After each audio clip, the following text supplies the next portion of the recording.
Donahue, and we are filming in the Quantum Arc studio in Las Vegas, Nevada. I am here today with the Film Resource Coordinator of the Nevada Film Office, Danette Tull. Thank you so much for joining me. Thank you for having me. How's your day going? It's going good. This is the highlight. Woo!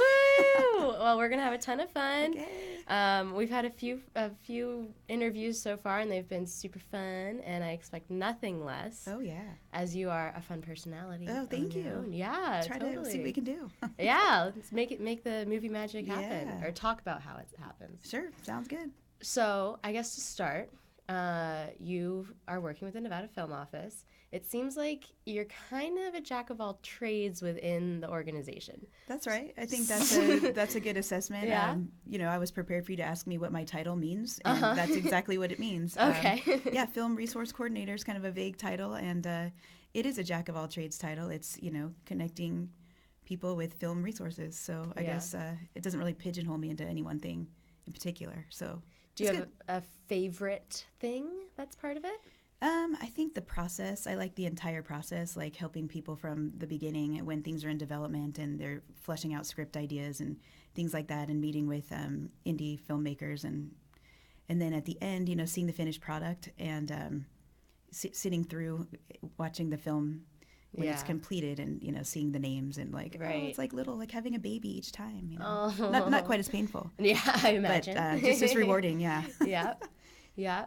Does the Nevada Film Office have some type of credit in films that are made? Sometimes it's not a requirement for people to thank us, but every now and then, if they're considerate or they remember us, we'll get a special thanks. That's cool. Sometimes over the years, people will thank me individually in the credit as well, which is always sweet, That's so really it's appreciated. Cool. Yeah, it's of cool. course. Well, I'm sure your work is appreciated all the time. We hope so. Hopefully all the time, but making a film is a lot, so it's hard to keep track of everybody. It is. It's a huge task. It's a huge undertaking, and I'm always impressed with anybody that can do that from start to finish. I think it's huge. And I understand you've produced your own film. I did, yeah. I think 2012 or something like that. I'm a creative person, and I got the bug to create something, and I thought, well, let me just try to go through this process from start to finish. And, I know a couple people. Yeah. And a couple. So a few people in town that helped me out, and I just wanted to go through the process as a producer from, getting somebody to write the story and then casting it, and then finding the locations and buying the production insurance and everything that I've been advising people on how to do all those years. I wanted to kind of be in their shoes. In their shoes, yeah, that's right. Mm-hmm. That's a really wonderful way to go about doing your job. Yeah. I have to say. Just because, some people are like, this is my job, let me tell people what to do. But the empathy that you have for... Absolutely. For it was struggling stressful. artists out there. It was really stressful, yeah. You got to figure out what weekend and coordinating schedules, and, we have no budget and all that same stuff that everyone else struggles with. So it was definitely a learning experience, and... if you have the chance to produce a film or create any sort of content, I recommend that you do it. Yeah. The first step is starting. That's it. Yeah. That's the thing. I think, a lot of people get stuck on how to start, and, there's this all kind of overthinking it. Mm-hmm. And if you want to make something, go make it. There's a way. When there's a will, there's a way, and just do that. So sometimes it's frustrating to see those folks that are just sort of stuck. Yeah. In the, just go. Right. Wow, you're very motivational. Yeah, do it. I guess that's not really officially one of your tasks at the office, but you take it in stride, it seems. Yeah, you get to, the filmmakers here they're dreamers, and there's a lot of dreamers, and sometimes, I don't want to be the one to rain on their parade or, kind of dampen the dream or whatever, but, sometimes if you don't have the budget, you may not get that particular location that you're in love with or something like that. Right. But the important thing is get the film made, how you can do it with the resources that you have to do it. Mm-hmm. So it's better than just talking about doing something. Right. There's a lot of that. There's enough of that. Get up and get out there. Do it. Yeah. And you were at the 48-Hour Film Festival with us the other day. Yeah, and that's, I feel like, a good example of how to get people out of the house, or as saying to people, or in the house, if that's where your set is. That's fine too. Exactly. And just making things. Yeah, the 48 is amazing. I'm always impressed. Again, anybody that makes a film, no matter how long, is very impressive, huge undertaking. But when you have 48 hours And those guys just knock it out, and they do as well as they do. And with no budget and the time constraint, and from start to finish, it's amazing, and it always blows me away at the talent that we have here in town. And I think the film festivals does a good job. They do a good job of showcasing our local talent. I was curious about that. So please correct me because I'm probably wrong. Sure. You don't need to have any permits to film in a private residence in Nevada. That's correct. But you do for everywhere else. Once you get into that's about right. Yeah, once you get into like the public domains or the areas that it could be dangerous, like there's pedestrians and cars and public areas, public right of way, so sidewalks, streets, things like that. Not to say that someone's house isn't going to be dangerous, but there's a lot more moving parts in other places like Los Angeles where you do need a permit to film everywhere, inside, outside. And so it's one of the things that makes Nevada a little bit more film friendly than other cities. But and we thank you guys for not contacting the film office for location help for the 48, because that would have just been a lot. Been fun for us. That was what I was curious about, because for something like that, people are filming all different areas. Right. But it's kind of like, we just won't worry about. It's don't ask, don't tell. Permits for that. Okay. Yeah. Okay. Hey. But hey, most of the stuff I saw was all on private property, so. I agree. No, I don't think it was a big issue. Open a lot of times, but I agree. No, great curious job. Though. Cool. Yeah. Very cool. So what would you say on the legal permitting side in terms of filming in Nevada is one of the biggest hurdles for small filmmakers? So, one of the biggest hurdles, there are two main hurdles that I've seen over the years. One is people not having production insurance. You can't get a permit without having production insurance, and that's where it gets challenging for student filmmakers, who attend our local film programs. They don't have the budget to buy the insurance, but they call the film office to do things on the up and up. Yeah. And so we advise them how to do things legally and correctly, and then they're not really able to sometimes because they don't have the insurance that you need for it. So that's number one is, if you don't have production insurance, and you call and ask us how to do it. Yeah. No, I mean, depends on the project and the risk factors involved in it. But there are policies you can get for as low as $500. In fact, when I produced my film, it was a $500 policy. But we were shooting, you have to tell them what dates you're shooting. And, for 3 days of shooting, you can get $1 million coverage for $500. And we have the resources in our production directory for people to look at how to get production insurance. Got it. Cool. But, if you have a shoestring budget or a low, no budget, insurance is going to be one of the last things on your mind, honestly. Yeah, right. So that's the first challenge, is that not having production insurance. And the second is time.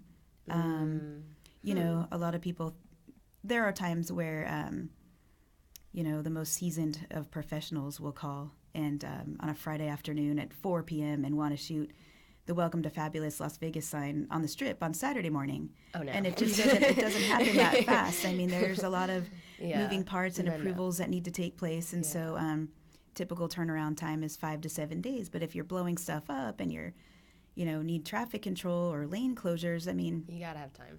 You got to have time. Exactly, yeah. So just like anything else, you need to prepare and have time. I think not only in film, but pretty much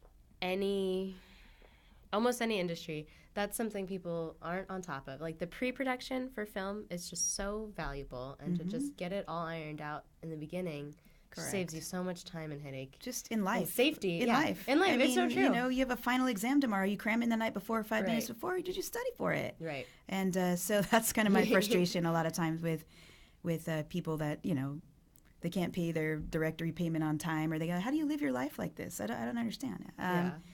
So, having time is helpful. And also, you touched upon it a little bit a second ago. It's a business. I mean, yes, it's creative, and yes, you make things and, all that. But you still need to know how to send an email and how to answer your phone when someone calls you, and how to articulate when you call us what it is that you're looking for. So I don't know that that's a class they can teach people in this film schools, but there definitely is a business side. There's a marketing side, and I'm sure you talked to Kelly probably about that a little bit. But at the end of the day, you still got to be savvy. Right.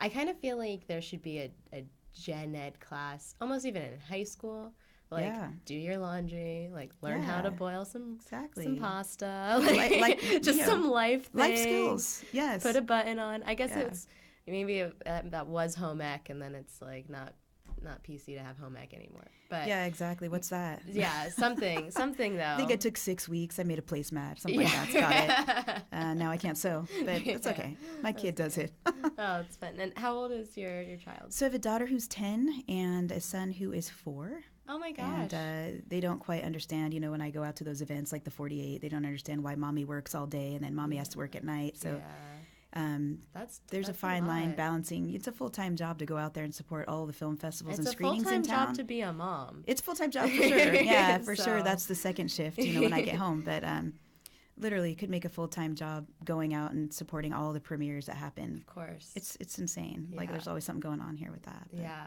I do what I can. You do what you can. And is there a way that you kind of figure out how to prioritize the different things you do? It's planning, like we talked about, and organizing and sort of calendar invites and scheduling with my husband and who's going to pick up the kids and this and that. So, yeah, if I know enough ahead of time, I can show up to your premiere. But if you ask me the night before, it's like, probably not. Right. Yeah. Totally. So, yeah. And then in addition to all of that, you're also an executive producer and board member with the Nevada Women's Film Festival. Yes, right? That's right. Yeah. So how did you get involved working with them? So the founder, Nikki Korda, approached me a couple of years ago. And the Nevada Film Office supports all film festivals. I mean, not monetarily, but with promotion on social media. And, sometimes we donate, bags and hats and T-shirts or whatever. Yeah. So we're happy to support all the film festivals. Let me just, say that. But because I'm a woman and I'm in film, I guess maybe it made sense to approach me about the Women's Film Fest. But yeah, I think the first year it was like kind of, do you want to be a judge or present an award or something kind of casual? Cool. And then it's a cause that's near and dear to my heart. So, I got a little more entrenched the second and third year with that because women are underrepresented in this industry, as you know. Totally. And we were just looking for a forum where we could showcase films directed by women and women in key crew positions, but also to sort of flip the script on filmmakers that kind of aren't thinking outside of the box. When they come and meet with me and they say, here's my script and it's a doctor and a surgeon and a NASA astronaut, I say, well, are those characters women? Yeah. And it blows their mind. They will blow their mind a little further. You say, how about a minority? How about a black woman astronaut? Wow. Really? Is that something you run into still? Yeah. A lot of times I think when people writing screenplays, I think they don't always think of the character could be a woman or it could be a minority. I think it's always, doctor is a he, and that's also a he. Right.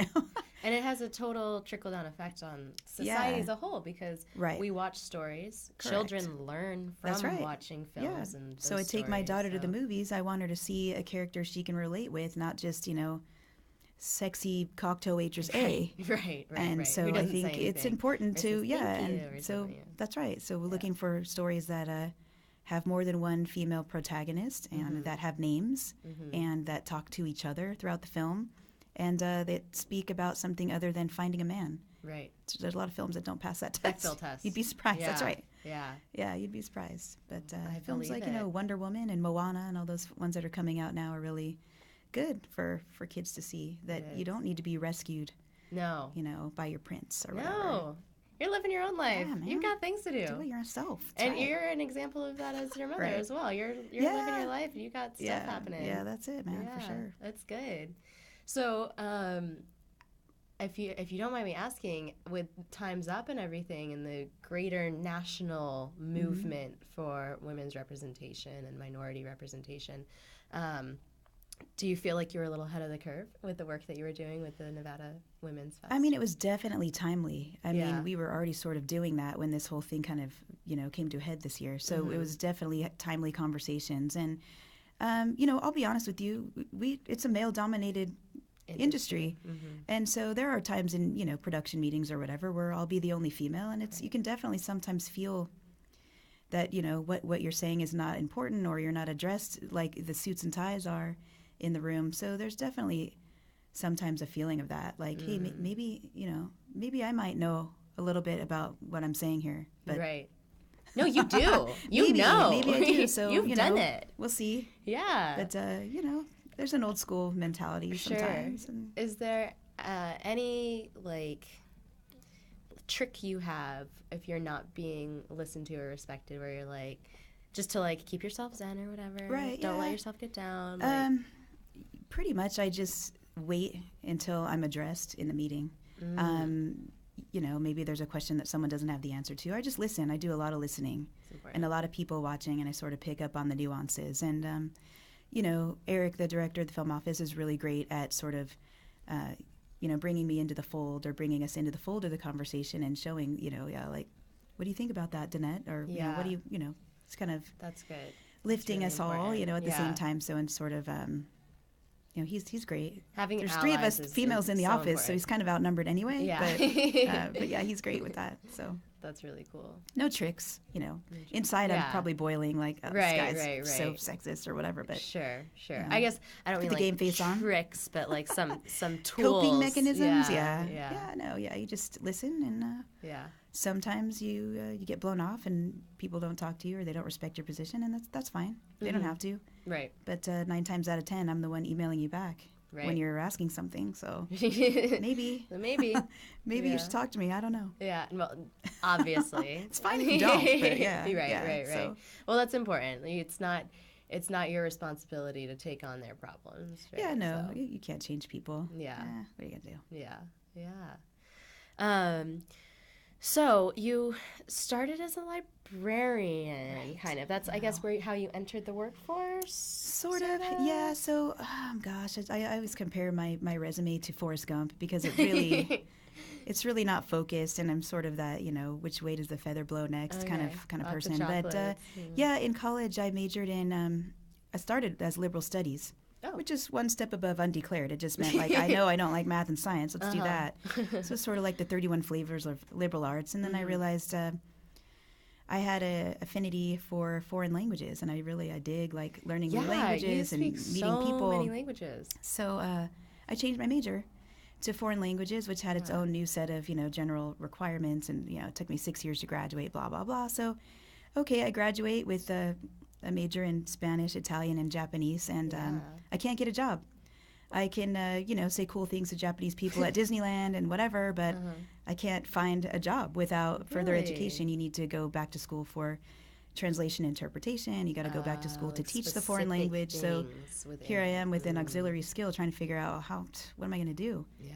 So during school, that time when I was earning all that degree, I worked in the media library. So you have the requirement to listen to your Spanish tape for an hour and your Japanese tape for an hour. So I was already there. So that's where it started, the on-campus job. And then because of that skill set, I fell into the city library in California. Okay. A couple jobs after that.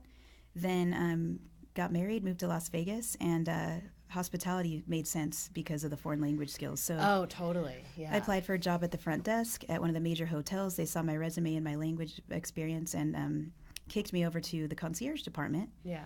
Which makes sense because we have a ton of international visitors, every year. So that made sense because I was helping people with different languages book their trip and restaurant reservations and whatever. So same skills. You're not referring to a book, but you're referring to shows and restaurants and that kind of thing. So one too many holidays eating in the employee dining room by myself, on Thanksgiving, and I was like, enough of that. Like, I'm not working on holidays anymore. I'm done. So I quit. Good for you. And I went back into the library system for a little bit, and then there was a cancer institute opening here. The Nevada Cancer Institute was looking for a concierge, a medical concierge, and a librarian. So it was just kind of random. Applied for that job and started the consumer health library there in their medical concierge program, and massive layoffs, economic downturn, and applied for a job at the state of Nevada and wound up here. Do you use your languages for different crews? I do, and I love to. I love when I can, so every now and then, there'll be an email about how to permit the strip in Spanish, or I'll speak to Italian, somebody in Italian, or few and far between with Japanese. But I'm learning nowadays that Mandarin should have been the language I study, because there's a huge wave of Chinese productions that are now coming to Nevada, and I'm like, come on. No, I don't know Mandarin, so I got to go learn that one, I guess. Well, there's time. You'll pick it up, right? There's time. I do want to address this since you were kind enough to bring it in. Oh, yeah. So can you tell me a little bit about what we've got here? Sir, that is our Nevada production directory, which is like the yellow pages for productions. It finds anything and everything that you need to shoot a production in our state. Equipment rentals, I believe Quantum Arc is in there as well, so yay. Makeup artists, catering, craft services, equipment rental, drone operators, all that kind of stuff is listed in the directory. Not everyone is in there. That doesn't encompass everyone, maybe that should be in there.